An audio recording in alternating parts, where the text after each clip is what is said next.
বাপের বাড়ি যাচ্ছি অথবা বাবার বাড়ি যাচ্ছি, এ জুৎসই কথা না বলবেন। না বলে বলবেন আমার নিজের বাড়ি যাচ্ছি। স্বামীর ঘর বা উনার ঘর বলবেন না, বলবেন নিজের ঘর, নিজের ঘরে যাচ্ছি। শ্বশুর বাড়িটাওতে স্বামীর রুমটা নিজেরই রুম বলবেন। নিজেরটা নিজের না বললে পরেরা পর করেই রাখবে।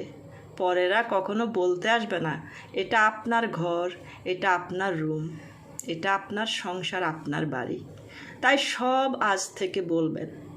এ অধিকার আল্লাহ তাআলা আপনাকে দিয়েছেন। শাশুড়ি যদি বলেন তার বাড়ি, মনে মনে বলে দিবেন যদি এটা আপনার স্বামীর অধিকারে আপনার বাড়ি হয়, আমারও নয় কি? মনে মনে বলবেন, অভিমান আর নয়। ডাবল খাবেন আজ থেকে। যার ননাসদের ব্যবহার যদি ছাড়া ছাড়া হয়, আপনিও পাংখা হয়ে যাবেন। মনে রাখবেন, আত্মীয়তার সম্পর্ক রক্ষা করার মানেটা আপনি বুঝে রক্ষা করবেন। বাবার দিকে সব আত্মীয় আপনার হকে, তাদের খোঁজ খবর নিন। মায়ের পরিবারের খোঁজ খবর নিন। স্বামীর দিকেরগুলো জরুরি না মেনটেন করা। ওরা যদি রেসপেক্ট বা আন্তরিকতা দেখায় তখন ভেবে দেখবেন। ওখানে পর্দার নিয়ম বড্ড করা। নরম গলায় কথাও বলা যাবে না নন মাহারামের সাথে। আপনি সস্তা না। আপনার জন্য আল্লাহ পাক নিজে অপেক্ষা করেছেন 5 ওয়াক্ত নামাজ। আপনি আসল কাজ না করে হুদায় গাল ফুলাইয়ে খানা না খেয়ে শরীর অসুস্থ করবেন না।